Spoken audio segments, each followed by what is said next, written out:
فقہ اور حدیث کے امام کون ہیں؟ امیر المؤمنین فی الحدیث کسے کہتے ہیں؟ نیز امام بخاری رحمہ اللہ تعالی اور امام ابو حنیفہ رحمہ اللہ میں افضل مقام کس کا ہے؟ مکرم اویس مہاراشٹر۔ امیر المؤمنین فی الحدیث امام بخاری رحمہ اللہ تعالی کو کہا جاتا ہے کیونکہ آپ نے حدیث پہ بہت کام کیا رکے اور آپ کے فضائل۔ الحمدللہ رب العالمین والصلاۃ والسلام علی رسول الامین وعلی آلہ وصحبہ اجمعین، اما بعد۔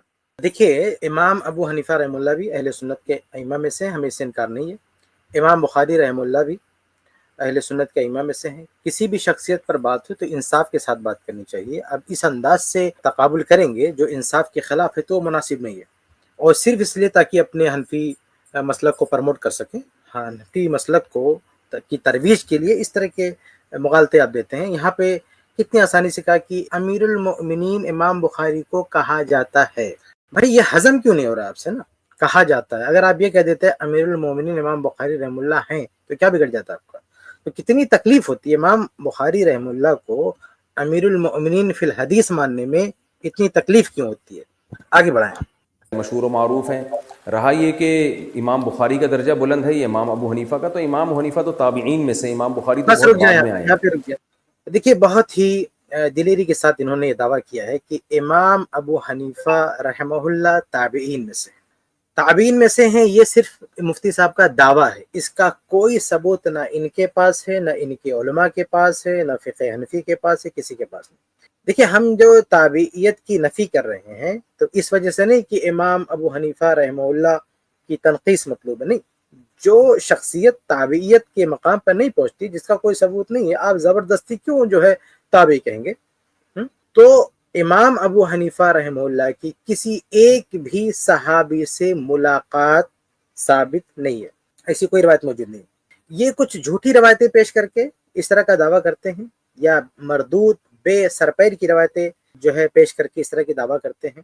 حالانکہ امام دارقطنی اور کئی محدثین نے بالکل صراحت کر رکھی کہ امام حنیفہ رحمہ اللہ تابعی نہیں تھے، اور اس کا کوئی ثبوت نہیں ہے۔ کوئی ایک روایت بھی صحیح سند سے موجود نہیں ہے جس میں امام ابو حنیفہ رحمہ اللہ نے براہ راست کسی صحابی سے کوئی فتویٰ یا کوئی حدیث نقل کی ہو۔ ایک کوئی سنگل روایت بھی ایسی نہیں ہے جو سندن ثابت ہو اور اس میں امام صاحب نے کسی بھی صحابی سے کوئی روایت نقل کی ہو، کوئی قول نقل کیا ہو، ان کا فتویٰ ہی نقل کیا ہو، ان کو کسی کیفیت کو بیان ہی کیا ہو، یا یہ بھی ذکر ہو کہ ان کو دیکھا ہے۔ ایسی کوئی روایت صحیح سند سے موجود نہیں ہے۔ مفتی صاحب چاہیں تو پوری طرح سے محنت کر کے ہماری اس بات کا جواب دے سکتے ہیں، ایسی کوئی روایت پیش کریں، ہم انشاءاللہ اس کا جائزہ پیش کریں گے۔ تو یہ کہہ دینا کہ تابعی نہیں ہے اور تابعی بتا کے جھوٹی موٹی باتیں کر کے امام بخاری رحمہ اللہ سے تقابل کرنا، یہ درست نہیں۔ آپ تقابل کیجیے، جس طرح سے تقابل جو آپ کے پاس حقائق ان کو لے کے آپ تقابل کریں، تقابل ہی کرنا ہے تو، لیکن ان جھوٹی باتوں کو لے کے آپ تقابل کریں، یہ ٹھیک نہیں۔ آگے بڑھتے ہیں۔ امام ابو حنیفہ کے شاگرد ہیں امام محمد، ان کے شاگرد ہیں امام شافعی، ان کے شاگرد ہیں امام احمد ابن حنبل، امام احمد کے شاگرد ہیں امام بخاری۔ تو پھر اتنا سے اس کو ذرا درمیان پھر سے چلائیں، بہت پیاری بات کہہ رہے ہیں۔ بخاری کا درجہ بلند ہے یہ امام ابو حنیفہ کا، تو امام حنیفہ تو تابعین میں سے، امام بخاری تو بہت بعد میں آئے ہیں۔ امام ابو حنیفہ کے شاگرد ہیں امام محمد، ان کے شاگرد ہیں امام شافعی، ان کے شاگرد ہیں امام احمد ابن حنبل، امام احمد کے شاگرد ہیں امام بخاری۔ تو اتنا درمیان میں وقفہ ہے۔ بس دیکھیں کتنا بڑا مغالطہ ہے یہ۔ انہوں نے کہا کہ امام ابو حنیفہ کے شاگرد امام محمد کے شاگرد امام شافعی، اور امام شافعی کے شاگرد امام احمد رحم اللہ، اور امام احمد کے شاگرد امام بخاری رحم اللہ۔ آپ دیکھیں کہ امام بخاری رحم اللہ کتنے دور پہنچ رہے ہیں۔ یعنی امام ابو حنیفہ کے شاگرد کون ہیں؟ امام محمد ہے۔ امام محمد کے شاگرد کون ہیں؟ امام شافعی ہیں۔ حالانکہ اس میں محل نظر ہے، چلو ہم مان لیتے ہیں امام شافعی ان کے شاگرد ہیں۔ امام شافعی کے شاگرد کون ہیں؟ امام احمد بن حنبل، ان کے شاگرد کون ہیں؟ امام بخاری رحم اللہ۔ تو یہ بتانا یہ چاہ رہے ہیں کہ امام بخاری کا جو سلسلہ ہے، چونکہ امام احمد کے شاگرد ہیں امام بخاری رحم اللہ، امام احمد اتنے بعد کے، ابو حنیفہ کے اتنے بعد کے ہیں، اس لیے امام ابو حنیفہ رحمہ اللہ کا جو ماخذ ہے، جو دین لینے کا ماخذ ہے، وہ امام بخاری رحمہ اللہ سے پہلے کا ہے، جبکہ یہ بات سراسر غلط ہے۔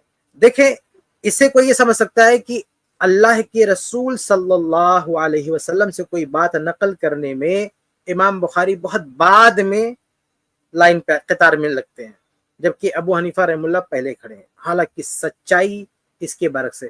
مفتی صاحب آپ نیچے کیوں گن رہے ہیں؟ آپ اوپر کیوں نہیں گنا رہے بھائی؟ آپ تھوڑا سا ہمت کیجئے، اوپر گنائیے کہ امام ابو حنیفہ اور اللہ کے رسول اور صحابہ کے بیچ میں کتنے، اور امام بخاری اور صحابہ کے بیچ میں کتنے روایت ہیں۔ دیکھیے جو حدیث کے طلبہ ہیں وہ بہت اچھی طرح سے جانتے ہیں کہ ثلاثیات، امام بخاری رحمہ اللہ کی ثلاثیات بڑی مشہور ہے، جس میں 22 حدیثیں امام بخاری رحمہ اللہ نے روایت کی ہیں۔ امام بخاری رحمہ اللہ نے 22 حدیثیں ایسی روایت کی ہیں جس میں امام بخاری رحمہ اللہ اور صحابی کے بیچ میں صرف 2 واسطہ ہے، 2۔ انہوں نے کتنا واسطہ دکھا دیا بھائی؟ ابو حنیفہ رحمہ اللہ سے لے کر امام بخاری کے بیچ میں اتنا لمبا سارا واسطہ دکھا دیا، جبکہ سچائی یہ ہے کہ امام بخاری رحمہ اللہ اور صحابی کے بیچ میں صرف 2 واسطوں سے خود صحیح بخاری میں حدیثیں موجود ہے، جس کو ثلاثیات کہتے ہیں۔ ثلاثیات مطلب امام بخاری اور صحابی کے بیچ میں صرف 2 ہیں، امام بخاری کو ملا لیں تو 3 ہے، اور امام بخاری سے اوپر صحابی کو ملا لیں تو نبی تک پہنچنے میں 3 ہے۔ یعنی امام بخاری، صحابی کے بعد کوئی تحقیق نہیں ہوتی، صحابی سے لے کر امام بخاری، ان دونوں کے بیچ میں صرف 2 راوی آتے ہیں۔ ایسی کتنی حدیثیں؟ 22 حدیثیں۔ کس نے روایت کیا؟ امام بخاری رحمہ اللہ نے روایت کیا، اور بہت ساری حدیثیں ہیں، روایات ہیں، سب ہیں، لیکن ثلاثیات میں بتا رہا ہوں کہ امام بخاری اور صحابی کے بیچ میں صرف 2 راوی ہے، صرف 2 راوی ہے، صحیح سند سے ثابت ہے۔ اس کے برخلاف آپ دیکھیں، اگر ہم گنانا چاہیں، امام ابو حنیفہ اور امام اور صحابی کے بیچ میں کتنے فاصلے ہیں؟ یہ ان لوگوں نے ابو حنیفہ رحمہ اللہ کی مسند کے نام پہ کئی روایتیں، کئی کتابیں یہ لوگ پیش کرتے ہیں جو جھوٹی ہیں، جو جھوٹے لوگوں نے بعد میں گڑھا ہے۔ البتہ جو امام ابو حنیفہ رحمہ اللہ کے شاگرد ہیں، اگر ہم ان کی کتابوں سے بات کریں تو آئیے میں آپ کو دکھاتا ہوں کہ صورتحال کیا ہے، جو مفتی صاحب جس کو ہضم نہیں کر پا رہے۔ دیکھیے ہم امام ابو یوسف رحمہ اللہ کی کتاب لیتے ہیں، الاثار، اس میں 3 نمبر پہ ایک روایت ہے کہ حدثنا ابو حنیفہ عن ابراہیم عن ابیہ عن عبد الرحمن بن زیاد عن عمر ابن الخطاب رضی اللہ عنہ۔ یہ عمر ابن الخطاب رضی اللہ عنہ کا جو ہے ایک قول نقل کیا۔ ابو حنیفہ، امام ابو یوسف ابو حنیفہ کے شاگرد ہیں، وہ ابو حنیفہ سے نقل کرتے ہیں۔ ابو حنیفہ اور عمر ابن الخطاب کے بیچ میں کتنے ہیں؟ ابراہیم، ان کے والد عبد الرحمن، 3 ہیں۔ کتنے لوگ ہیں؟ 3 ہیں۔ سمجھ رہے مفتی صاحب؟ 3 لوگ ہیں، امام ابو حنیفہ رحمہ اللہ اور صحابی کے بیچ میں 3 لوگ ہیں، 3۔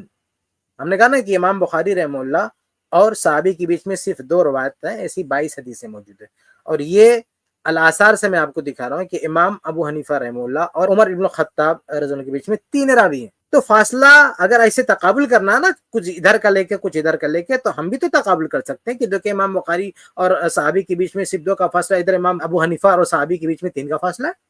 3 لوگوں کے واسطے سے پھر صحابہ تک پہنچتے ہیں کون؟ ابو حنیفہ رحمہ اللہ۔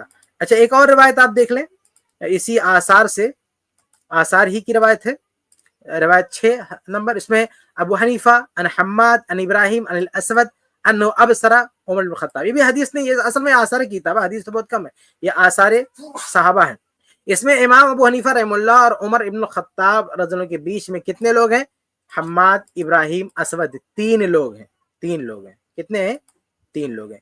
3 کے واسطے سے عمر ابن خطاب رضی اللہ عنہ کا روایت نقل کرنے ہیں۔ اچھا عبداللہ بن مسعود رضی اللہ تعالیٰ عنہ صحابی، جن کی طرف یہ لوگ اپنی فقہ کی نسبت کرتے ہیں، اسی آثار میں، کتاب الاثار میں ایک روایت ہے، ان ابی حنیفہ ان حماد ان ابراہیم ان محمد بن عمر بن حارث انہ سافر مع ابن مسعود۔ اب اس میں کون ہے؟ ابو حنیفہ رحمہ اللہ اور عبداللہ بن مسعود رضی اللہ عنہ کے بیچ میں کتنے لوگ ہیں؟ حماد ہیں 1، ابراہیم 2، محمد بن عمر 3۔ 3 لوگوں کے واسطے سے کہاں پہنچ رہے ہیں؟ عبداللہ بن مسعود رضی اللہ تعالی عنہ تک پہنچ۔ یہ میں نے 3 مثالیں دی ہیں جس میں امام ابو حنیفہ رحمہ اللہ اور صحابہ کے بیچ میں 3 واسطہ ہے، اور امام بخاری رحمہ اللہ اور صحابہ کے بیچ میں 2 واسطے سے جو ہے درجنوں روایت، بلکہ 22 روایتیں موجود ہیں، ہو سکتا اور بھی تلاش کریں تو مل جائیں، تو اتنی روایتیں، کم سے کم 22 روایتیں موجود ہیں کہ امام بخاری اور اللہ کے رسول کے بیچ میں صرف 2 واسطہ ہے۔ تو یہ تقابل ہم کرنے بیٹھ جائیں تو یعنی جو عالی سند ہے امام بخاری کی اس کو ہم پیش کریں، اور جو نازل سند ہے کس کی؟ ابو حنیفہ رحمہ اللہ کی، اس کو ہم پیش کریں تو یہ انصاف کی بات نہیں ہے۔ تو بہرحال میں یہ بتا رہا تھا کہ یہ کس طرح سے کتنی مکاری کر کے امام احمد رحمہ اللہ کا شاگرد دکھا کے امام بخاری رحمہ اللہ کو، حالانکہ امام بخاری رحمہ اللہ کی آپ کوئی یعنی یہ بتا دیں کہ امام احمد رحمہ اللہ سے صحیح بخاری میں کتنی حدیثیں لی انہوں نے؟ ہاں؟ یہ بتانا چاہتے ہیں کہ امام بخاری نے ساری حدیثیں امام احمد بن حنبل رحمہ اللہ سے لی، ان کے شاگرد ہیں، نو ڈاؤٹ، اس میں کوئی جو ہے کلام نہیں ہے، لیکن وہ قال لانا کہہ کے کچھ باتیں، کچھ روایتیں ان سے نقل کی، ایک دو روایتیں اس طرح سے نقل کی، لیکن امام احمد رحمہ اللہ سے انہوں نے بہت زیادہ روایتیں نقل نہیں کی ہیں۔ یعنی صحیح بخاری میں ایسا نہیں کہ امام بخاری رحمہ اللہ سب امام احمد بن حنبل رحمہ اللہ سے نقل فرما رہے ہیں، بلکہ بعض لوگوں کی تو تحقیق ہے کہ ایک بھی روایت نقل نہیں کیا، وہ ایک الگ انداز سے نقل کیا، جو ان کا اپنا انداز، اس انداز سے نقل نہیں کیا۔ تو امام احمد رحمہ اللہ سے نقل کیا روایتیں، اس سے انکار نہیں امام بخاری رحمہ اللہ نے، لیکن امام بخاری رحمہ اللہ نے امام احمد سے ایسا نہیں کہ انہی سے روایتیں صحیح بخاری میں بھر دی، اپنی دوسری کتابوں میں جو بھی ان کی کتابیں، سب ساری کتابیں امام احمد رحمہ اللہ سے بھر دی۔ امام احمد رحمہ اللہ کے جو اساتذہ تھے وہ امام بخاری کے بھی استاد تھے، اس لیے امام بخاری رحمہ اللہ ڈائریکٹ ان کے اساتذہ سے روایت کرتے ہیں، ڈائریکٹ ان کے اساتذہ سے روایت کرتے ہیں امام بخاری رحمہ اللہ۔ تو یہ مفتی صاحب نہیں بتا رہے ہیں۔ بہرحال کہنے کا مطلب کہ یہ تقابل کا انداز صحیح نہیں ہے کہ آپ امام ابو حنیفہ رحمہ اللہ کو عالی سند والا ظاہر کریں اور صرف امام احمد کے شاگرد بتائیں، اور کسی کے شاگرد نہیں تھے امام بخاری رحمہ اللہ۔ ہاں؟ یعنی یہ جو صحابہ کے شاگرد، پھر ان کے جو شاگرد ہیں اتباع تابعین ہیں، وہ امام بخاری کے واسطہ نہیں ہے، وہ امام بخاری کے واسطہ نا، جن کی سند سے دو واسطے سے صحابی تک پہنچ جاتے ہیں امام بخاری، وہ کون بتائے گا؟ تو بہرحال یہ تقابل مفتی صاحب کا صحیح نہیں، جو ہے مکر پر اور جو ہے یہ فریب پر مبنی ہے، اس طرح سے تقابل ان کو نہیں کرنا چاہیے۔ اب رہی بات یہ ہے کہ جتنی روایتیں امام، اچھا ہم یہ نہیں کہتے امام ابو حنیفہ رحمہ اللہ کے نام سے جو مسانید ہے اس میں عالی سندیں نہیں ہیں، انہوں نے بہت ساری روایتیں کل قبر سے اکٹھا کر دیا، لیکن وہ روایتیں ثابت نہیں، یاد رکھیں۔ یعنی اور یہ جو آثار وغیرہ کی کتاب امام محمد وغیرہ کی، امام ابو یوسف رحمہ اللہ کی، اکثر اس میں آثار ہیں، حدیثیں نہیں ہیں، بہت کم ہے، اکثر آثار ہیں۔ اور پھر مسانید کے نام سے جتنا بھی انہوں نے جمع کیا ہے، اکثر کتابوں میں جو انہوں نے جمع کیا سب جھوٹے راوی، یعنی وہ ثابت ہی نہیں، وہ گھنتی ہے، بعد میں گڑھ لیا لوگوں نے۔ اچھا یہ بات میں پھر بیچ میں واضح کر دوں کہ ہم یہ نہیں کہتے کہ امام ابو حنیفہ رحمہ اللہ کے پاس علم نہیں تھا، حدیث کا علم نہیں تھا، فقہ کا علم نہیں تھا، لیکن یہ کہ ان کا مصدر کیا ہے، ان کا ماخذ کیا ہے، تو اس معاملے میں امام بخاری کے مطلب امام بخاری اور امام حنیفہ کے بیچ میں اتنا بڑا فاصلہ ہے کہ مطلب اس کو بیان کرنے کے لیے کوئی تعبیر نہیں، بہت بڑا فاصلہ ہے۔ کہاں امام بخاری رحمہ اللہ اور کہاں امام حنیفہ رحمہ اللہ، حدیث کے معاملے میں بہت بڑا فاصلہ ہے، بہت لمبا فاصلہ ہے۔ امام ابو حنیفہ رحمہ اللہ کے زیادہ تر مراجع حدیث نہیں ہیں، یہ اقوال ہیں، یہ چاہے جو ہے یہ رجال کے اقوال ہیں، شخصیات کے اقوال ہیں، اہل علم کے اقوال ہیں، یہ ان کے زیادہ تر مراجع، حدیثیں بہت کم ہے، اور جو حدیثیں ان کے مرجع ہے بھی، وہ حدیثیں براہ راست ان کی خود کی روایت کی بھی نہیں ہے، وہ ادھر ادھر سے انہوں نے لے لیا ہے، ٹھیک ہے۔ تو اس لیے اس طرح سے تقابل مت کریں کہ امام بخاری رحمہ اللہ کا جو مقام و مرتبہ ہے وہاں تک آپ زبردستی پہنچائیں نہیں، ان کا جو مقام ہے امام صاحب کا آپ بتائیں، اور امام بخاری رحمہ اللہ کا جو مقام ہے وہ بھی بتائیں، ان کی تنقیص نہ کریں۔ حدیث کے معاملے میں کوئی تقابل نہیں بنتا بھیا، حدیث کے معاملے میں کوئی تقابل نہیں بنتا، اس لیے اس طرح کی بات نہیں کرنا چاہیے۔ آگے بڑھتے ہیں۔ تو ظاہر ہے جو نبی کے زمانے کے جتنا قریب ہوگا اور جس نے صحابہ کی زیارت کی ہو، ان کا مقام بہرحال بلند ہے۔ دوسری بات یہ کہ اچھا آپ رک جائیے، رکیے، یہ جو نقطہ بیان فرما رہے ہیں کہ جو نبی کے زمانے کے سب سے قریب ہوگا اس کا مقام بلند ہوگا، صرف قریب ہونے سے بلند ہوگا؟ قریب لوگوں سے سیکھنے سے بھی بلند ہوگا بھائی؟ صرف اس لیے کہ کوئی قریب ہے مقام بہت بلند ہوگا؟ خوارج وہ بھی تو اسی دور میں تھے، تو ایسا تھوڑی ہے کہ ہم کہہ دیں کہ چونکہ وہ قریب تھے اس لیے وہ بہت اچھے ہو گئے، ہرگز نہیں۔ تو یہ کہہ دینا کہ چونکہ صحابہ سے قریب ہے اس لیے مقام بڑھے، یہ کوئی ضابطہ نہیں ہے، یہ کوئی ضابطہ نہیں۔ یزید تو صحابی کا بیٹا بھائی، ہاں تو سر پہ بٹھائیں آپ۔ تو ایسے بہت ساری شخصیات ہیں جن پر لوگ لعن طعن، یزید پہ لعن طعن کرتے ہیں، یزید جو ہے صحابی کا بیٹا ہے، تو اگر یہ اصول ہوتا نا کہ جو صحابہ سے قریب ہے وہ سب سے بڑا امام ہے، تو یزید کو آپ سب سے بڑا امام مان لیجیے۔ بہرحال دیکھا یہ جاتا ہے کہ صحابہ سے اخذ و استفادہ کتنا کیا ہے، تو امام صاحب کی ملاقات ہی نہیں ہے، کسی ایک بھی صحابی سے ملاقات نہیں، کسی ایک بھی صحابی کی شاگردی ان کو حاصل نہیں ہے۔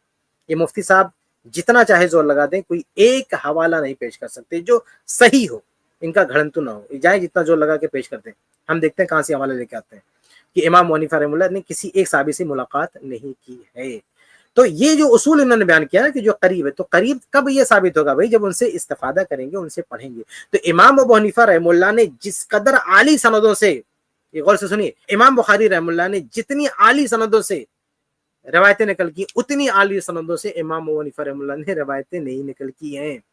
ان کے پاس حدیثیں ہوں گی لیکن سب یہ آپ کریں امام احمد کے شاگرد, انہوں پتہ نہیں کہاں سے روایتیں نقل کی, کوئی حوالہ نہیں ہے بھائی, بے سر پیر کی باتیں فقہ حنفی میں گھوم رہی ہیں وہ.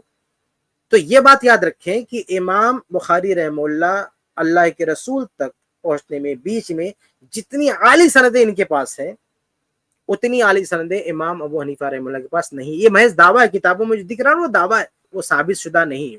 تو دو پوائنٹ میں نے یہاں پہ رکھا. ایک پوائنٹ یہ کہ یہ اصول غلط ہے کہ جو ہر کسی کے بارے میں کہہ دیں کہ جو وہاں سے قریب ہے, جو سلف صالحین ہے, جو علماء ہے, اگر علماء کا آپ تقابل کریں گے تو جتنا زیادہ استفادہ کیا ہے وہ زیادہ جو ہے افضل ہوگا. لیکن امام ابو حنیفہ رحمہ اللہ کے بارے میں ایسا ریکارڈ نہیں ہے, ان کی تو ملاقات ہی نہیں, استفادہ کہاں.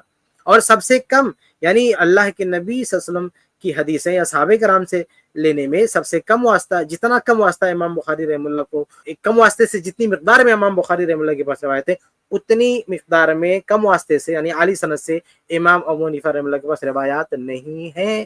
یہ صحیح سند سے ثابت نہیں ہے. آگے بڑھتے ہیں. امام ابو حنیفہ حدیث میں بھی امام تھے اور فقہ میں بھی امام تھے. لوگوں نے حدیث کے باب میں امام حنیفہ پر الٹے سیدھے اعتراضات تو بہت کیے ہیں. ان اعتراضات کے جوابات عرب علماء نے بھی دیے ہیں, عجم علماء نے بھی دیے, ان پر پوری پوری کتابیں لکھی گئی ہیں. وہ اعتراضات اس قابل نہیں ہیں کیونکہ امام حنیفہ نے جو حدیث کا علم حاصل کیا ہے نا وہ باقاعدہ صحابہ کے شاگردوں سے براہ راست حاصل کیا ہے. یہ رکتے ہیں, یہ کہہ رہے ہیں نا کہ امام ابو حنیفہ رحمہ اللہ پر حدیث کے یعنی کریں وہ حدیث کے بھی میدان تھے, اور اس سلسلے میں جو اعتراضات ہیں وہ لغو قسم کے ہیں. دیکھیے کسی بھی شخصیت پر جب اعتراض ہوتا ہے تو آپ کو دیکھنا چاہیے کہ اس جس فیلڈ میں اعتراض ہوا ہے اس فیلڈ میں ان سے استفادہ ہوا ہے کہ نہیں ہوا. دیکھیے بہت سارے محدثین ہیں جن پہ بیجائے جرح لوگوں نے کر دی ہے, بلا وجہ تبصرے کر دیے ہیں, لیکن وہ محدثین چٹان کی طرح میدان میں کھڑے ہیں. یعنی ان کے پاس شاگردوں کی ایک لمبی قطار ہے, اساتذہ کی لمبی قطار ہے, اور باقاعدہ گواہیاں موجود ہیں, سندوں میں ان کے نام موجود ہیں. جیسے آپ کتب ستہ اٹھا کے دیکھ لیں, جو بڑے بڑے ائمہ ہیں, امام احمد رحمہ اللہ ہے, امام احمد رحمہ اللہ پر بھی کچھ مل جائے گا آپ کو, لیکن امام احمد رحمہ اللہ چٹان کی طرح کھڑے ہیں. آپ کتب ستہ اٹھا لیں, جو 6 بڑی بڑی سندیں ہیں, رواتے 6 جو بڑے بڑے جو طریق ہیں, طرق ہیں, 6 بڑے بڑے جو روات ہیں اس میں سے ایک امام احمد رحمہ اللہ آتے ہیں. لیکن نقد ہونے پر تو اس سے کوئی فرق نہیں پڑنے والا, بہت بڑے امام ہیں وہ. لیکن نقد ہونے کے باوجود بھی دیکھیے کھڑے ہیں نا فن میں, اور کتابوں میں موجود ہیں ان کی روایتیں, آپ کتب ستہ اٹھا کے دیکھ لیں. تو یہ ضابطہ ذہن میں رکھیں کہ جب نقد ہوتا ہے تو وہ بیجا نقد کون سا ہوتا ہے, جس کا کوئی اثر نہیں پڑتا ہے, جس کا کوئی لحاظ نہیں کیا جاتا ہے, اور وہ اپنے میدان میں کھڑے ہوتے ہیں. ٹھیک ہے, اب سوال یہ ہے کہ امام ابو حنیفہ رحمہ اللہ کا معاملہ بھی اگر ایسے تھا واقعی کہ حدیث کے سلسلے میں جو نقد کیا گیا وہ بے معنی تھا, بے مطلب تھا, تو سوال یہ ہے کہ کتب ستہ میں کوئی ایک حدیث دکھا دیں, امام ابو حنیفہ رحمہ اللہ کی کوئی ایک روایت بتا دیں, دو بتا دیں, اگر آپ ایک روایت کے بارے میں گھوم پھرا کے دعویٰ کرتے ہیں. حالانکہ نہیں ہے, کتب ستہ میں ایک بھی حدیث نہیں ہے, کم سے کم 3 دکھا دیجیے آپ. اگر ایک آپ گھما پھرا کے کچھ لوگ بیان کرتے ہیں, لیکن کم سے کم آپ 3 بتا دیجیے, 3 روایتیں بتائیے کتب ستہ کے اندر ہوں. کس کی؟ امام ابو حنیفہ رحمہ اللہ کی, یا جو بھی بڑی کتابیں ہیں جیسے مسند احمد ہے, اور کتب ستہ ہے, مسند احمد ہے, اور امام مالک رحمہ اللہ سے پہلے تھے موطا امام مالک میں دکھا دیں آپ امام حنیفہ رحمہ اللہ کی کوئی روایت, جو بھی حدیث کی مشہور کتابیں دکھائیں, کتنی روایتیں ہیں ان کی. اور جو دیگر ائمہ نے جن پہ واقعی نقد ہوا اور بلا وجہ نقد ہوا, ان کی کتاب کتنی, ان کی سندوں سے روایتیں آپ دیکھ لیں, آپ جان روایتیں بھری پڑی ہیں. تو اس کو کہتے ہیں نا کہ کوئی فرق نہیں پڑا, بلا وجہ نقد کیا, اس نقد کا کوئی اثر نہیں دکھ رہا ان کی ہسٹری میں, ان کی زندگی میں. لیکن امام ابو حنیفہ رحمہ اللہ پہ جو نقد ہوا اس کا اثر دکھ رہا کہ نہیں دکھ رہا, حدیث کی سندوں میں وہ نہیں آ رہے, بڑی بڑی حدیث کی کتابوں میں ان کی روایت نہیں لی جا رہی ہیں.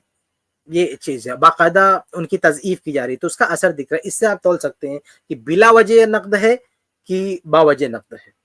سمجھ رہے, اگر بلا وجہ نقد ہم تب مانتے جب اس کا کوئی اثر نہ پڑا ہوتا, محدثین نے ان کو کنارے نہ کیا ہوتا, باقاعدہ روایتیں لی ہوتی.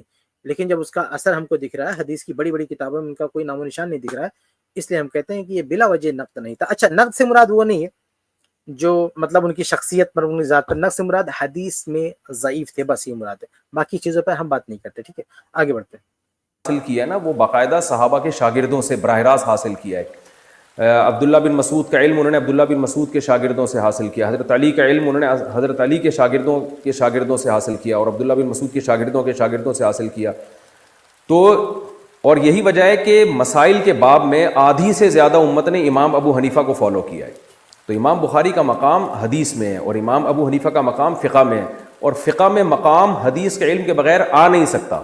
بس رکیے فقہ میں دیکھیے، یہ جو حدیث کا امام بنانے پہ تلے ہوئے ہیں امام حنیفہ رحمہ اللہ کو، اس کے پیچھے مجبوری یہ ہے جو ان کے منہ سے نکل گیا ابھی، کہ فقہ میں مقام آ ہی نہیں سکتا ہے حدیث جانے بغیر.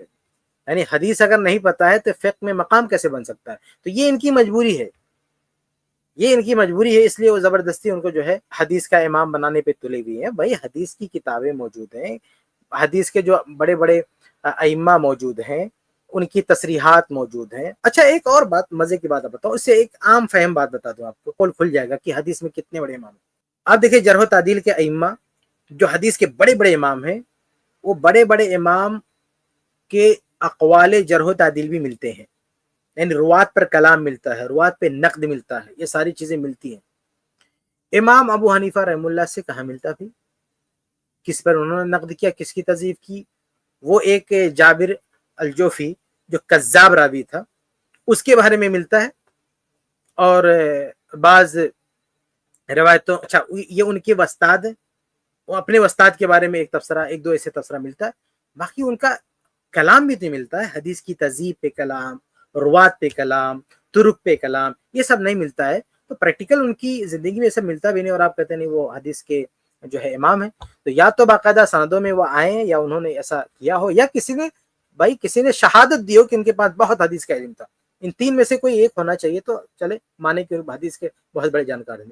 یا تو انہوں نے حدیثیں بہت ساری روایتی کتابوں میں ہو، یا حدیثوں پر ان کے تبصرے ہوں جرح و تعدیل کے اقوال کے، یا پھر کسی نے شہادت دی ہو ان کے دور میں کسی ثقہ امام نے کہ بھئی ان کے پاس احادیث کا بہت بڑا ذخیرہ، گرچہ انہوں نے آگے نہیں روایت کیا لیکن بہت جانتے تھے، ایسی کوئی شہادت ہو.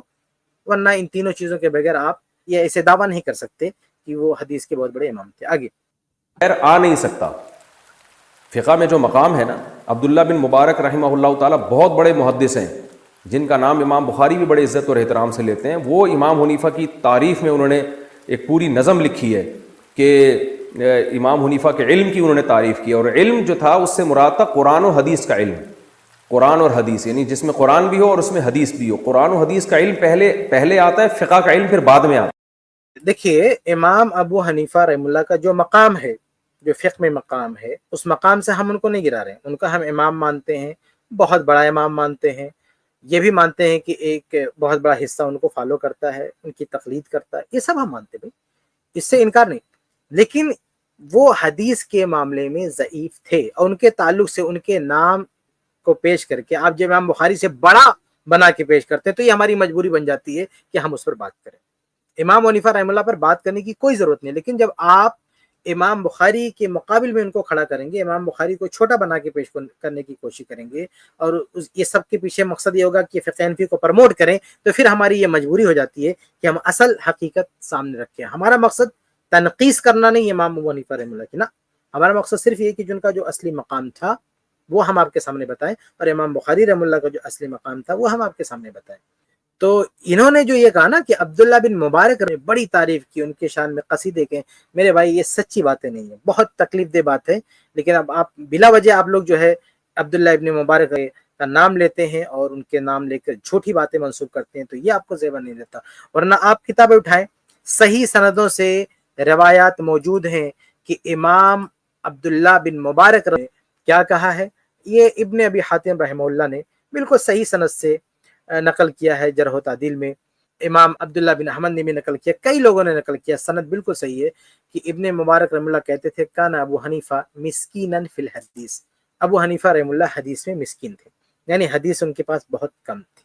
آپ بتائیے، سوچیے، آپ ان کے نام لے کر ابن مبارک رحمہ اللہ کا نام لے کر جھوٹی باتیں بیان کریں، جبکہ ابن مبارک رحمہ اللہ کا یہ بیان موجود ہے. آپ جو سچی باتیں، اگر کسی نے واقعی امام حنیفہ رحمہ اللہ کی تعریف کی آپ بیان کریں، ہمیں کوئی جو ہے اعتراض نہیں ہے. لیکن امام ابن المبارک رحمہ اللہ کا نام لے کے جھوٹی باتیں کیوں بیان کریں بے سر پر کی؟ آپ اس کی سند پیش کریں. میں یہ جو پیش کر رہا ہوں میں اس کے حوالے پیش کر رہا ہوں. یہ ابن ابی حاتم رحمہ اللہ نے اپنی کتاب میں نقل کیا صحیح سند ہے، عبداللہ بن احمد نے اپنی کتاب میں نقل کیا، کئی لوگ کئی طرق سے یہ بات جو ہے منقول ہے۔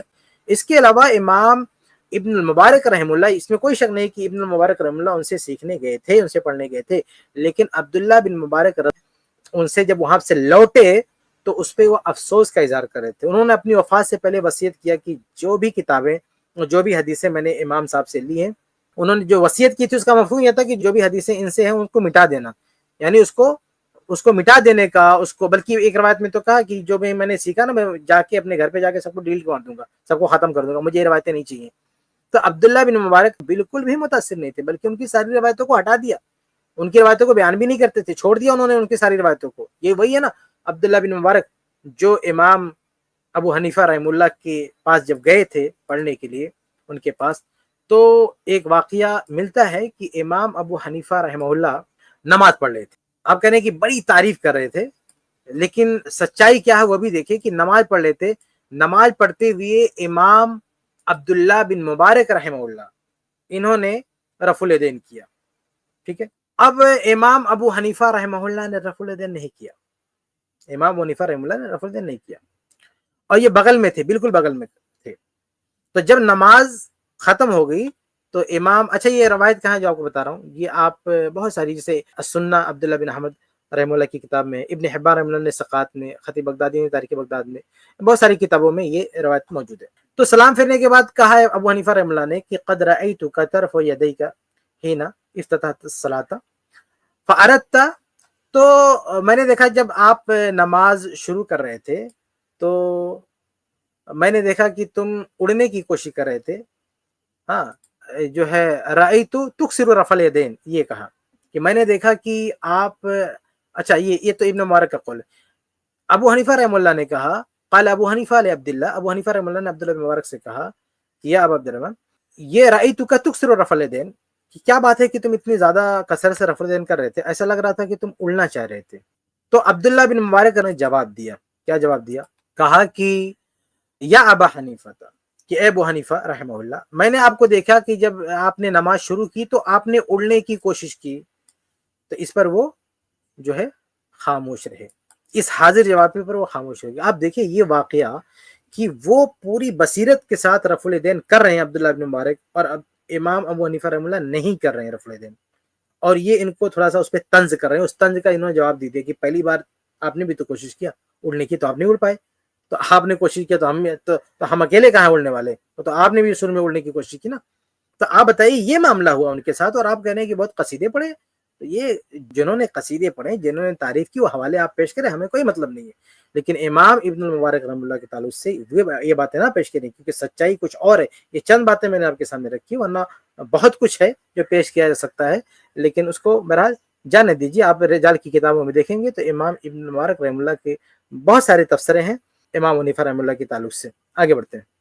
حدیث بھی ہو، قرآن و حدیث کا علم پہلے آتا ہے، فقہ کا علم پھر بعد میں آتا ہے، تو اس لیے یہ کہنا کہ امام ابو حنیفہ جو تھے وہ محدث نہیں تھے، یہ بالکل بیکار قسم کی بات ہے۔ جو حدیث میں جس کو مہارت نہیں ہوتی وہ اب آگے یہاں پہ فقہی رکتے مسائل ہیں، نکال ہی نہیں سکتا۔ یہاں پہ رکتے ہیں، کہتے ہیں کہ حدیث کا علم پہلے آتا ہے، اس کے بعد فقہ کا علم آتا ہے۔ تو ابو حنیفہ رحمہ اللہ چونکہ فقیہ تھے، اس لیے لازم ہے کہ وہ حدیث ان کے پاس ہوگی۔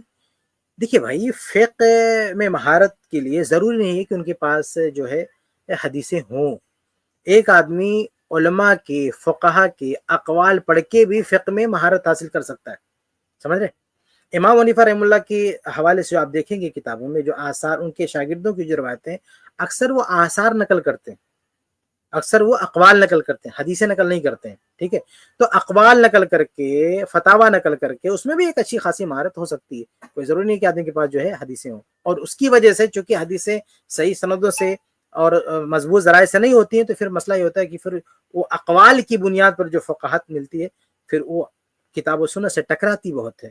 یہی وجہ ہے کہ خود امام حنیفہ رحمہ اللہ کے شاگردوں نے تقریباً 2/3 مسئلوں میں امام حنیفہ رحمہ اللہ کی مخالفت کی۔ اگر حدیثیں ہوتی ان کے پاس، ان بنیاد پر وہ فقاہت ان کے پاس بنی ہوتی، تو پھر اتنا اختلاف شاگردوں کو نہیں کرنا پڑتا۔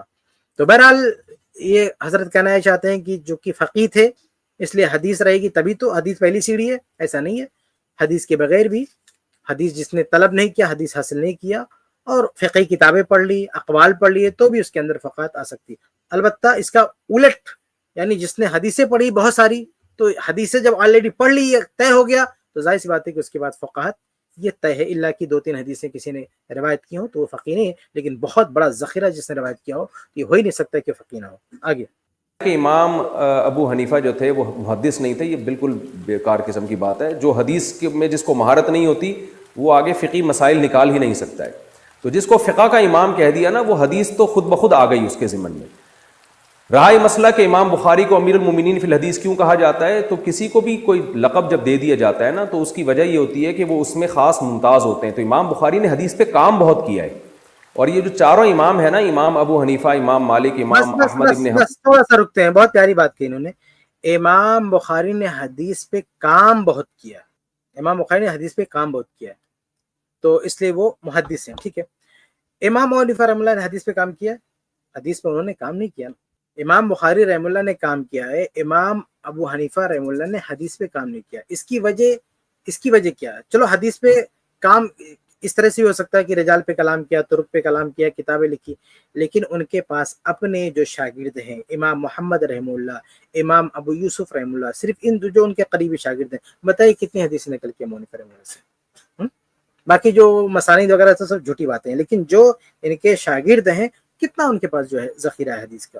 اس لیے بلکہ یہ ان کے جو شاگرد ہیں دوسروں سے زیادہ کہ انہوں نے علم حدیث حاصل کیا اور مشائخ سے علم حاصل کیا، تب ان کے پاس جو ہے احادیث کا ذخیرہ ہوا اور اس قابل ہوئے کہ امام صاحب سے 2 مسائل میں اختلاف کیا. آگے بڑھتے ہیں. کام بہت کیا ہے. اور یہ جو چاروں امام ہیں نا، امام ابو حنیفہ، امام مالک، امام احمد ابن حنبل اور امام شافعی، انہوں نے فقہ پہ کام زیادہ کیا ہے. اچھا دیکھیے ایک پوائنٹ یہ ہے نا، یہ کہنا چاہتے ہیں کہ امام ابو حنیفہ رحمہ اللہ نے حدیث پہ کام نہیں کیا، اس کا یہ مطلب نہیں کہ وہ محدث نہیں تھے. اچھا یہی بات آپ محدثین کے بارے میں کیوں نہیں کہتے بھیا کہ محدثین میں فقہ پہ کام نہیں کیا، اس کا مطلب نہیں کہ وہ فقیہ نہیں ہے. اگر میں یہ کہوں کہ سارے محدثین فقیہ ہیں، جبکہ کہنے کا حق بھی ہے جو بڑے بڑے کبار محدثین ہیں، تو اگر میں اس طرح کا جملہ بولوں کہ محدثین نے فقہ پہ کام نہیں کیا، اس کا یہ مطلب نہیں کہ وہ فقیہ نہیں ہے، تو آپ کو ہضم ہوگا؟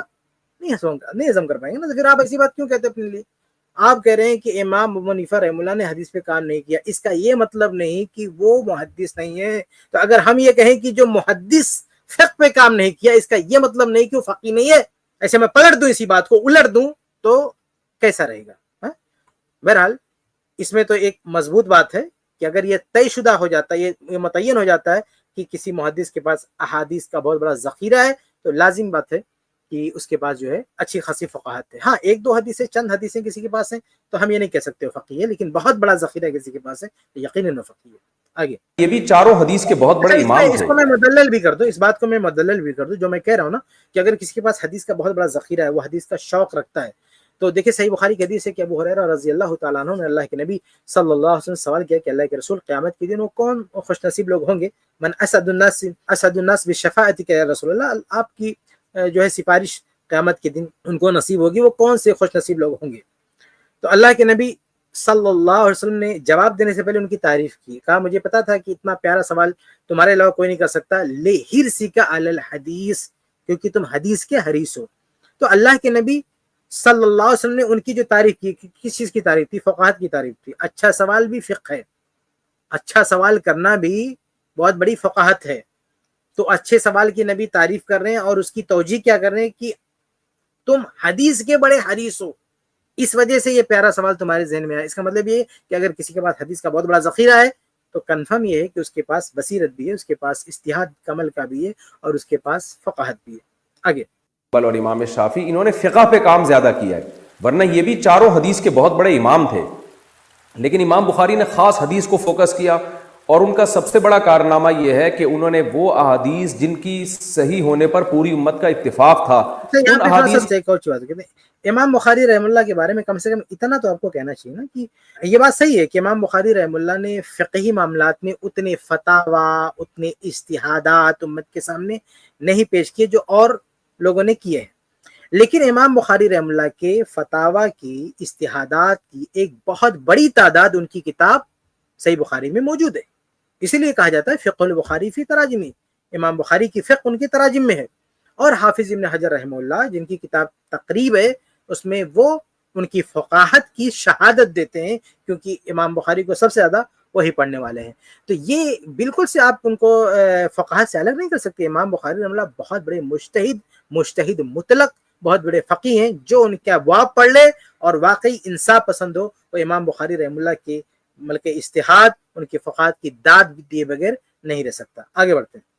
صحیح ہونے پر پوری امت کا اتفاق تھا، ان احادیث کو ایک الگ کتاب میں جمع کر دیا ان کی سندوں کے ساتھ، اور حافظہ بے پناہ اللہ نے آپ کو دیا تھا، تو ان کی سندوں کے ساتھ ایک ایسی کتاب میں جمع کر دیا جو اصح الکتب بعد کتاب اللہ کہلاتی ہے۔ تو یہ کام چونکہ امام بخاری نے کیا ہے، تو اس بیس پر ان کو امیر المومنین فی الحدیث کا خطاب ملا ہے۔ باقی مسائل کے معاملے میں امام بخاری کو امت نے فالو اس لیے نہیں کیا، یہ محدثین نے بھی فالو نہیں کیا۔ اس کی سب سے بڑی دلیل یہ ہے کہ امام بخاری کے شاگرد ہیں امام ترمذی رحمہ اللہ تعالی۔ امام ترمذی جب کوئی حدیث لے کر آتے ہیں تو اس میں بتاتے ہیں کہ فقہ کے اس مسئلے میں مجتہدین کی رائے کیا ہے، تو اس میں وہ امام حنیفہ کا بھی ذکر کرتے ہیں، امام شافعی کا بھی ذکر کرتے ہیں، امام احمد بن حنبل کا بھی ذکر کرتے ہیں، اور عبداللہ بن مبارک کا بھی ذکر کرتے ہیں، مگر کبھی بھی انہوں نے امام بخاری کا ذکر نہیں کیا کہ امام بخاری کی اس مسئلے میں یہ رائے ہے، اور یہ محدثین کرتے بھی نہیں ہے ذکر۔ یہ جب بھی فقہ کی بات آئے گی تو ابو حنیفہ، ابو یوسف، یا امام محمد، یا امام شافعی، یا امام مالک، یا امام احمد بن حنبل، ان ائمہ کا، یا عبداللہ بن مبارک کا، یا سفیان ثوری کا، یا داؤد ظاہری تک کا ذکر کیا جائے گا، ابن حزم ظاہری تک کا بھی ذکر کر دیا جاتا ہے، لیکن کہیں بھی امام بخاری کا ذکر نہیں کیا جاتا کہ یہ امام بخاری کا قول ہے۔ تو اس سے صاف پتہ چلتا ہے کہ امت نے امام بخاری کو مجتہد کی حیثیت سے نہیں دیکھا بلکہ محدث کی حیثیت سے دیکھا ہے۔ ہاں، جہاں حدیث کی بات آئے گی وہاں امام بخاری کے قول کو تذکرہ کیا جاتا ہے، جیسے امام ترمذی نے چاہے رفع الیدین کا مسئلہ ہو، چاہے قرات خلف الامام کا مسئلہ ہو، یا جو بھی فقہی مسائل ہیں ان میں امام یہاں ترمذی تھوڑا سا رکتے ہیں۔ مجتہدین۔ یہ صاحب بہت بڑی دلیل یہ بتا رہے ہیں کہ امام بخاری رحم اللہ کے فقہی اقوال کا تذکرہ نہیں ہوا، ہاں امام ترمذی نے تذکرہ نہیں کیا، اس لیے وہ فقیہ نہیں ہے۔ دیکھیے بہت ہی پوائنٹ کی بات، اسی اصول سے ہم امام حنیفہ رحم اللہ کو پرکھ لیں کہ امام ابو حنیفہ رحم اللہ کے جیسے فقہ میں اقوال ہوتے ہیں نا، ویسے حدیث میں بھی تو اقوال ہوتے ہیں، اقوال جرح و تعدیل۔ وہی جیسے فقہ میں اقوال فتاوی ہوتے ہیں، طہارت کے باب میں، وضو کے باب میں، حج کے باب میں، نماز کے باب میں فتاوی ہوتے ہیں فقہا کے، ایسے جو محدثین ہوتے ہیں ان کے بھی اجتہادات فتاوی کہہ لیجیے، ان کے اقوال ہوتے ہیں رجال کے بارے میں، طرق کے بارے میں، سندوں کے بارے میں۔ تو اب جب محدثین جو علل کی کتابیں ہیں، امام دارقطنی کی علل ہے، ابن مدینی رحم اللہ کی علل ہے، تو علل پہ جتنی کتابیں محدثین نے لکھی ہیں، تصحیح و تذیب پر جتنی کتابیں ہیں، حدیث کی طرق پر جو کتابیں ہیں، جہاں بحثیں ہوتی ہیں طرق پر، جہاں حوالے دیے جاتے ہیں محدثین کے، سوال یہ ہے کہ اس فیلڈ میں ابو حنیفہ رحم اللہ کا نام کیوں نہیں دکھتا؟ کیا مفتی صاحب کے اصول کے مطابق ہم یہ استدلال کریں کہ چونکہ امام حنیفہ رحم اللہ کا وہاں کہیں نام و نشان نہیں ہے، اس لیے امام حنیفہ رحم اللہ محدث نہیں ہے؟ آپ کہتے ہیں بہت بڑے محدث تھے، اس میں کوئی شک نہیں ہے، تو پھر اپنے ہی اصول کے مطابق امام حنیفہ رحم اللہ کے اقوال بتائیں نا کہ کیوں نہیں محدثین نے ذکر کیے؟ فلاں راوی ضعیف، فلاں راوی ثقہ، فلاں طرق صحیح ہے، فلاں طریق ضعیف ہے، فلاں حدیث معلول ہے، فلاں، یہ سب اقوال امام حنیفہ رحم اللہ کے کیوں نہیں نقل کیے محدثین نے؟ کیوں نہیں ان کو فالو کیا؟ آپ کہتے ہیں کہ فقہ میں امت نے کسی اور کو فالو کیا، تو آپ یہ بھی کہیے نا کہ حدیث میں امام حنیفہ کو کسی نے فالو نہیں کیا، تو اگر فقہ میں امام بخاری رحم اللہ کو فالو نہیں کیا اس کا مطلب وہ فقیہ نہیں تھے، تو حدیث میں امام ابو حنیفہ رحم اللہ کو فالو نہیں کیا تو بھی محدث نہیں ہے نا؟ آپ کے اصول سے امام حنیفہ رحم اللہ کا اسٹیٹس کیا بنتا ہے؟ کبھی آپ تنہائی میں غور کیجئے، دیکھیے کہ جس معیار پر آپ امام بخاری رحم اللہ کی فقاہت تول رہے ہیں، اسی معیار پر ہم امام حنیفہ رحم اللہ کی جو ہے حدیث دانی ہے اس کو تولیں، تو رزلٹ کیا سامنے آئے گا آپ سمجھ سکتے ہیں۔ ہم نہیں چاہتے کہ ہم جو ہے اس کلام کو طول دیں، آگے بڑھتے ہیں۔ نے چاہے رفع الیدین کا مسئلہ ہو، چاہے قرات خلف الامام کا مسئلہ ہو، یا جو بھی فقہی مسائل ہیں ان میں امام ترمذی مجتہدین کی رائے کا ذکر تو کرتے ہیں، مگر امام بخاری کی رائے جو ان کے استاذ بھی تھے ان کا کہیں بھی تذکرہ نہیں کرتے، نام بھی نہیں لیتے ان کا۔ لیکن جہاں حدیث کی بات آتی ہے کہ یہ حدیث صحیح ہے، ضعیف ہے، اس میں کیا مسئلہ ہے، وہاں امام بخاری کا تذکرہ کرتے ہیں۔ وہ کہ سمیعت محمد ابن اسماعیل، میں نے محمد ابن اسماعیل جو امام بخاری کا نام ہے ان کو کہتے ہوئے۔ ایک منٹ، آپ خود کہہ رہے ہیں نا کہ جب فقہ کی بات آتی ہے امام بخاری کا تذکرہ نہیں ہوتا ہے، لیکن جب حدیث کی بات آتی ہے امام بخاری کا تذکرہ ہوتا ہے، تو امام ترمذی ہی کے اصول سے کیا ثابت ہوا کہ امام بخاری نے حدیث میں امام بخاری کا نام لیا، امام بخاری ہو گئے محدث، اگر آپ یہ کہنا چاہتے ہیں کہ امام بخاری نے فقہ میں امام ابو حنیفہ کا نام لیا تو امام ابو حنیفہ فقیہ ہیں، تو حدیث میں تو نہیں نام، یہی امام ترمذی ہے نا جنہوں نے حدیث میں نام نہیں لیا نا امام بخاری کا، طرق کے بارے میں، تہذیب کے بارے میں، کیا پوری سنن ترمذی یا کسی بھی کتاب میں ابو حنیفہ رحمہ اللہ کا نام لیا انہوں نے، امام ترمذی رحمہ اللہ نے؟ تو امام ترمذی رحمہ اللہ نے اس میں امام حنیفہ رحمہ اللہ کا اس کتاب میں کہاں نام لیا کسی طریق پہ بحث کرتے ہوئے؟ امام حنیفہ وہ میں ذکر کر چکا ہوں کہ ایک قول ملتا ہے، کیا ہے وہ، کہ جابر الجوفی کی کذاب ہے، اس کے بارے میں ایک جرح ان سے ملتی ہے جو ان کے استاد تھے۔ باقی عام معاملہ آپ کو یہ نہیں ملے گا کہ امام ابو حنیفہ رحمہ اللہ کے اقوال امام ترمذی نے نقل کیوں حدیث کے معاملے میں، تو پھر آپ کے اسی ضابطے سے پھر وہ محدث نہیں رہ گئے۔ آگے بڑھتے ہیں۔ وہاں امام بخاری کا تذکرہ کرتے ہیں وہ کہ سمیعت محمد ابن اسماعیل، میں نے محمد ابن اسماعیل جو امام بخاری کا نام ہے ان کو کہتے ہوئے سنا کہ اس حدیث میں اضطراب ہے، اس میں یہ ہے، اس میں یہ۔ تو حدیث کی جو علل ہے اور حدیث کی جو سند ہے اس میں تو امام بخاری کی رائے کا اعتبار کیا جائے گا، لیکن قرآن و سنت سے جو مسائل نکالنے کا علم ہے، اس علم میں امت نے جو ہے ان ائمہ کو فالو کیا ہے، ان جو چاروں امام گزرے ہیں یا ان کے علاوہ جو مجتہدین گزرے ہیں ان کی رائے کو معتبر مانا ہے اور انہی کا تذکرہ کیا جاتا ہے، حتیٰ کہ محدثین بھی یہ انہی کا تذکرہ کرتے ہیں۔ اچھا اب ایک بات دیکھیے، ایک بات کہتے ہیں، اپنے امام ترمذی کا حوالہ دیا ہے تو میں ایک چیز اور چلتے چلتے ذکر کر دوں۔ امام ترمذی کی جو کتاب ہے سنن ترمذی، آپ کو بڑا فخر ہے کہ امام ابو حنیفہ رحمہ اللہ کا تذکرہ کیا انہوں نے فقاہت الصدر میں، ایک اور سیاق میں ان کا ذکر کیا امام ترمذی نے جو کسی کو ہضم نہیں ہوا۔ احناف تو جانے دیجیے، ان لوگوں نے تو تحریف کیا ہی، حنبلیوں تک نے تحریف پر ڈالا، حتیٰ کہ مکتبہ شاملہ جو اتنا معروف مکتبہ ہے، اس مکتبے والوں نے بھی تحریف کر دیا۔ ان کے جو پہلا جب مکتبہ لانچ ہوا تھا نا، پہلا مکتبہ شاملہ، تو اس میں وہ الفاظ تھے، دوبارہ ان لوگوں نے ایڈٹ کر کے نکال دیا۔ اللہ ہدایت دی، کوئی طریقہ ہوتا ہے؟ آپ حدیث میں تحریف کر دیں، امام ابو حنیفہ رحمہ اللہ پر کوئی آنچ آتی ہے، کوئی بات کسی نے کہہ دیا، آپ پڑھا رہنے دیتے ہو بات، اس کو نہ کوٹ کرتے، لیکن آپ حدیثوں میں ایڈٹ کیوں کر رہے ہیں، اس کو آپ ڈیلیٹ کیوں کر رہے ہیں؟ تو مکتبہ شاملہ والوں نے اس کو ڈیلیٹ کر دیا۔ یہ ایک طرح کی علمی خیانت ہے، حدیث کی کتابوں میں تحریف ہے۔ وہ جو پہلا جو ورژن تھا، وہ مکتبہ شاملہ کی وہ نسخے میرے پاس آج بھی موجود ہیں، کوئی بھی آئے میں اس کو دکھا دیتا ہوں کہ اس میں الفاظ موجود ہیں۔ اور جو مزے کی بات یہ کہ وہ پرنٹڈ مکتبہ شاملہ اصل تو نہیں ہے نا، اصل تو پرنٹڈ نسخہ ہے جو چھپا ہوا ہے، مارکیٹ میں موجود ہے، اس چھپے ہوئے نسخے میں وہ چیز موجود ہے، لیکن اسی کو کاپی کر کے مکتبہ شاملہ میں ڈالا، وہ ٹکڑا اڑا دیا۔ یہ بہت غلط بات ہے، اور صرف مکتبہ شاملہ والوں نے نہیں بلکہ خود جو ہے احناف نے جب وہ کتابیں چھاپی تو انہوں نے بھی اڑا دیا اس کو۔ وہ بات کیا ہے میں آپ کو دکھاتا ہوں۔ دیکھیے بات یہ ہے کہ امام ابو حنیفہ رحمہ اللہ کے بارے میں نقل کیا امام ترمذی رحمہ اللہ، کہتے ہیں وقال النعمان ابو حنیفہ، یہ ترمذی میں امام ترمذی فرماتے ہیں کہ ابو حنیفہ فرماتے ہیں کہ لا تصلی صلاۃ الاستسقاء، کہ نماز استسقاء نہیں پڑھی جائے گی۔ اور آگے قال ابو عیسیٰ، آگے امام ترمذی کا کمنٹ ہے کہ خالف السنہ، کہ یہ بات کہہ کے امام ابو حنیفہ رحمہ اللہ نے سنت کی مخالفت کر دی ہے۔ دیکھ رہے ہیں، یعنی یہ بات جو سنن ترمذی میں ایک کمنٹ ہے، امام ترمذی کا ایک تبصرہ ہے امام ابو حنیفہ رحمہ اللہ کے بارے میں، کہ جو نمازی استسقاء ہے اس کو اس سے منع کر دیا امام ابو حنیفہ رحمہ اللہ نے، حالانکہ نمازی استسقاء ثابت ہے بھائی، صحیح سندوں سے ثابت ہے، امت مانتی ہے اس کو، لیکن امام حنیفہ رحمہ اللہ نے اس کو جو ہے اسے منع کر دیا۔ تو کہا خالف السنہ، ابو حنیفہ رحمہ اللہ نے یہ کہہ کر سنت کی مخالفت کی۔ یہ جملہ ہضم نہیں ہوا مقلدین سے، ان لوگوں نے اس کو ڈیلیٹ کر دیا، وہاں سے نکال دیا، یہ بہت بڑی جو ہے تحریف ہے۔ تو ساتھ میں نے یہ بھی واضح کر دیا کہ یہ امام ترمذی رحمہ اللہ کے حوالے سے یہ ساری بات کہہ رہے تھے، تو امام ترمذی رحمہ اللہ کا جملہ آپ کو ہضم کیوں نہیں ہو رہا؟ اگر آپ کو بڑا اعتماد ہے امام ترمذی رحمہ اللہ پہ، تو یہ جملہ آپ کو کیوں ہضم نہیں ہوا، کیوں آپ نے ڈیلیٹ کر دیا؟ یہ سنن ترمذی جو ان لوگوں نے چھاپی ہے جو ہے اس میں بھی ان لوگوں نے اس کو جو ہے نکال دیا ہے۔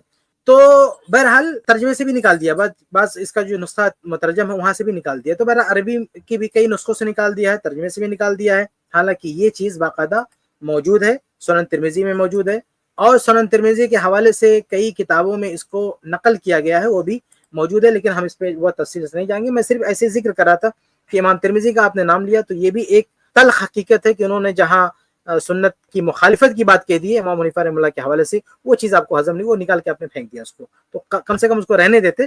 ان کی بات ہے نا، ان کی بات ہے، انہوں نے کہہ دیا، ان کی کتاب میں آپ کون ہوتے تحریف کرنے والے، نکال کے باہر کرنے والے؟ یہ آپ کسی کو حق نہیں بنتا، نہ مکتبہ شاملہ والوں کو یہ حق پہنچتا ہے، نہ حنفیوں کو یہ حق پہنچتا ہے کہ اس جملے کو ڈیلیٹ کریں، وہاں سے باہر نکالیں۔ ویڈیو ختم ہوگی، آخری کمنٹ دیکھیے، امام ابن حجر رحمہ اللہ کا جملہ میں نے پہلے بھی پیش کیا کہ وہ امام ابن حجر رحمہ اللہ تقریب میں کہتے ہیں ابن حجر رحم اللہ نے صحیح بخاری کو پڑھا، صحیح بخاری سے ان کا بہت گہرا رشتہ تھا، اس میں وہ کہتے ہیں کہ جبل الحفظ، حافظے کے پہاڑ امام بخاری، اور امام الدنیا فی فقہ الحدیث، فقہ الحدیث میں پوری دنیا کے امام ہیں۔ تو آپ نے امام ترمذی کے حوالے سے بات کی، تو دیکھیے امام ترمذی کے وسطات تھے نا امام بخاری رحم اللہ۔ عام طور سے جو آدمی تذکرہ کرتا ہے تو اور اوپر جا کے کچھ لوگوں کے جو ہے نام ذکر کرتا ہے۔ امام ابن حجر رحم اللہ نے تو پوری شہادت موجود ہے نا، جو صحیح بخاری سے گہرا رشتہ ہے، انہوں نے صاف کہا ہے کہ جبل الحفظ اور امام الدنیا فی فقہ الحدیث، حافظے کے بھی پہاڑ ہیں اور فقہ الحدیث میں پوری دنیا کے امام ہیں۔ تو اس تبصرے کے ساتھ میں بات ختم کرتا ہوں کہ امام بخاری الحمدللہ حدیث کے بھی بہت بڑے امام ہیں، فقہ کے بھی بہت بڑے امام ہیں، لیکن یہ بات صحیح ہے کہ فقہ و افتاء میں اتنا انہوں نے جو ہے کام نہیں کیا، ان کا صحیح بخاری تک ان کی باتیں محدود ہیں، باقی وہ باقاعدہ فقہ و افتاء میں ان کا کام نہیں، ان کا کام زیادہ علل پر، رجال پر، حدیث پر تھا، لیکن بہرحال وہ فقیہ بھی تھے اور مجتہد بھی تھے اور محدث بھی تھے۔ جی اچھا، یہ جو باتیں ابھی شیخ نے پیش کی ہیں، یا اس کے شیخ کے علاوہ اور دوسرے لوگ ہم لوگ جو پیش کرتے ہیں امام ابو حنیفہ رحمۃ اللہ علیہ کے سلسلے میں، یہ ایک سمجھ لیجئے کہ جب علمی تبصرے کی گویا ایک تاریخ بیان ہوتی ہے، یعنی جب ایک گفتگو ہو رہی ہے کسی موضوع پر، تو اس موضوع میں کچھ علمی چیزیں جو قدیم ہیں ان کو پیش کرنے کا مسئلہ ہے، یا جن علماء نے امام ابو حنیفہ رحمۃ اللہ علیہ کے سلسلے میں اس طرح کے کمنٹ کیے ہیں، تو دیگر علماء کے سلسلے میں بھی اس طرح کے کم زیادہ کمنٹس مل جائیں گے، ملاحظات مل جائیں گے، لیکن ان ملاحظات کا یہ مطلب ہرگز نہیں ہے کہ امام ابو حنیفہ رحمۃ اللہ علیہ کی تنقیص مقصود ہے یا کوئی تنقیص کرے، یا امام ابو حنیفہ رحمۃ اللہ علیہ زہد میں، تقوی میں، علم میں، فضل میں، فقہ میں کمتر تھے، یہ سارا معاملہ مقصود ہے ہی نہیں سرے سے، بلکہ ان باتوں کا مقصود صرف یہ ہے کہ جب کہیں کمپیریزن کی بات آ رہی ہے، جب کہیں موازنے کی بات آ رہی ہے، تو اس میں بعض چیزوں کو پیش کیا جاتا ہے کہ بھئی اس کا ایک پہلو یہ بھی ہے، اس کا صرف اور صرف یہی مسئلہ ہے۔ اسی طریقے سے جو حدیثوں کا مسئلہ زیر بحث آیا، اس سے پہلے بھی زیر بحث آیا تھا، یہ بات صحیح ہے کہ جب حدیث ہوگی ہی نہیں یا بہت کم ہوگی، یا اس معنی میں جس معنی میں بعض مقررین کہتے ہیں، یعنی جس معنی میں ابن خلدون نے ذکر کیا اس معنی میں نہیں، جس معنی میں مقررین کہتے ہیں بعض کی 17 حدیثیں تھیں، تو اگر حدیثوں کی اس طرح کی قلت ہوگی اور آثار صحابہ ان کے پاس نہیں ہوں گے، تو پھر فقہ کا کوئی ذخیرہ نہیں ہو سکتا، اور پھر اعترافات بھی نہیں ہو سکتے، اور پھر ان کے اس طرح کے شاگرد نہیں ہو سکتے، اور پھر ان سے اختلاف اور اتفاق کا کوئی معنی نہیں ہو سکتا، اور پھر وہ ایک امام کی حیثیت سے متعارف نہیں ہو سکتے۔ تو حدیث کی جو قلت کا مسئلہ ہے وہ ظاہر سی بات ہے ایک فن کے حوالے سے ہے، اور ایک دوسری نسبت سے، جیسا کہ کفایت بھائی نے اس سے پہلے سندوں کی بات کی تھی کہ یعنی 17 حدیثیں ہونے کا مطلب یہ ہے کہ ان کی مخصوص سندوں سے 17 حدیثوں کا ہونا، تو یہ ساری باتیں ہیں۔ اس لیے ابھی جو بات ہوئی ہے ہماری، ان باتوں سے یہ ہرگز نہ کشید کیا جائے کہ ہر کس و ناکس کو یہ حق ہو کہ امام صاحب کے بارے میں گفتگو کرے اور بے موقع اور بے محل گفتگو کرے، یا امام صاحب کے تنقیص شان کا مرتکب ہو۔ حاشا وکلا، نہ ایسا مقصود ہے اور نہ ایسا ہونا چاہیے۔ یہ ایک علمی مقام تھا، علمی جگہ تھی جہاں پہ گفتگو ہوئی ہے، اور اس طرح کی گفتگو ہوتی رہے گی۔ اللہ تبارک و تعالی جو ہے ہم سب کی سچی اور صحیح چیزوں کو قبول کرنا۔ جزاک اللہ خیر شیخ شعبان۔ بلکہ میں بھی یہی بات کہنا چاہ رہا ہوں کہ آپ اگر دیکھو گے، شاید 1-2 سٹریم پہلے کی بات ہے، کسی نے آ کر امام ابو حنیفہ رحمہ اللہ پر تنقید کے طور پر یہ چیزوں کو ذکر کرنے کی کوشش کی، تو یہی شیخ کفایت تھے کہ انہوں نے اس وقت پر کہا کہ یہ بات کہنا بالکل مناسب نہیں ہے۔ آپ کو وہ کلپ ملے گی، اور امام ابو حنیفہ رحمہ اللہ کے ڈیفینس میں انہوں نے وہ باتیں کہی، جب کوئی ان کو جیسے کہ ٹارگٹ بنا کر کے ان کی شخصیت کے اوپر ایک داغ ڈالنے کے اعتبار سے کوئی کچھ کہنے کی کوشش کر رہا تھا، تو شیخ کفایت ہی تھے جو ان کو، امام ابو حنیفہ رحمہ اللہ کو ڈیفینڈ کر رہے تھے۔ لیکن جب بات، آپ جانتے ہو کہ جب بعض چیمپئنز جو تقلید کے سپورٹ میں یا اپنے امام کی عظمت بتانے میں جب غلو کرتے ہیں، جب حقیقت سے آگے بڑھ کر کچھ بات کرتے ہیں، ان کا مقصد کیا ہوتا ہے؟ ان کا مقصد یہ ہوتا ہے تاکہ امت آ جائے، پوری طرح سے تقلید کے بندھن میں بندھ جائے، اور پھر قرآن و حدیث کی طرف دیکھنے کی جگہ بس ان سے یہ کہا جائے، جیسے کہ کہا جاتا ہے کہ اپنے امام کی بات کو ہی لازم پکڑو، ان کی بات کو کبھی مت چھوڑو۔ یہ ہے مقصد۔ دیکھیے کیا ہوتا ہے یہاں پہ، ہم سب تو یہ مانتے ہیں امام ابو حنیفہ بھی ہمارے ہیں رحمہ اللہ، امام شافعی بھی ہمارے، امام احمد بن حنبل بھی ہمارے ہیں، امام مالک بھی ہمارے ہیں، اور سارے امت کے بڑے بڑے علماء جو ہر زمانے اور دور کے گزرے سب ہمارے ہیں، جس کے پاس بھی قرآن حدیث سے دلیلیں لے لیں گے۔ لیکن اگر آپ کسی ایک کے مقام کو اٹھا کر کے اس طرح سے اٹھا کر کے رکھنا چاہتے ہو اور یہ کہنا چاہ رہے ہو کہ ان کی بات غلط ہی نہیں ہو سکتی، ان کا تو یہ مقام ہے، تو وہ کتنا بھی بڑا مقام ہو آخر میں تو انسان تھے نا، ان سے کہیں بھول ہو ہی سکتی ہے۔ اور ہم یہ کیوں طے کر لیتے ہیں کہ ہم ان کے ماننے والے کیونکہ میں حنفی گھر میں پیدا ہو گیا ہوں، یا کوئی شخص کہہ رہا ہے میں فلاں گھر میں پیدا ہو گیا ہوں اور یہاں پہ زیادہ تعداد میں حنفی حضرات ہیں دنیا میں، اسی وجہ سے ہماری بات صحیح ہے، اور یہ ہمارے امام جو ان کی بات کبھی غلط نہیں ہو سکتی وہ تو اتنے بڑے امام ہیں۔ جب اس طرح کے ایٹیٹیوڈ سے چل رہے تھے تو شیخ کفایت نے جو باتیں ذکر کی وہ تاکہ تھوڑا زمین پہ آ جاؤ، مطلب تاکہ یہ بتایا جائے کہ بھئی آپ جو بات بتا رہے ہو، جو مقام ان کی طرف نسبت کرے آ رہے ہو، تو وہ تھوڑا سا زمین پہ آ جاؤ، زمین پہ آ کے بات کرو۔ تو یہ زیادہ اس مقصد کے تحت ان کی کئی بھی باتیں دکھ رہی ہے، اللہ عالم۔ اور باقی کچھ باتیں تھی، کوئی اس میں یہ نہ سمجھے کہ ہم امام ابو حنیفہ رحمہ اللہ کے پرسنلی ان کے خلاف کوئی بات کر رہے ہیں، یہاں یہ مقصد ہمارا بالکل نہیں ہے۔ اس کلپ کی فل ویڈیو دیکھنے کے لیے ہمارے چینل پر ضرور آئیں۔ آئی پلس ٹی وی نے ایک نیا یوٹیوب چینل شروع کیا ہے جس کا نام ہے آئی پلس ٹی وی اختلاف کا حل۔ اس چینل پر صرف اختلافی مسائل پر ویڈیوز آئے گی، لیکن دلائل کے ساتھ اور بھائی چارگی کے ساتھ۔ آپ کو میں دعوت دیتا ہوں کہ آپ بھی ہمارے اس چینل کو سبسکرائب کریں، ہماری ویڈیوز کو شیئر کریں اور نوٹیفیکیشن آئیکن کو آل سلیکٹ کریں تاکہ آپ کو ہماری ویڈیوز کا نوٹیفیکیشن مل سکے۔ جزاک اللہ خیر، والسلام علیکم ورحمۃ اللہ۔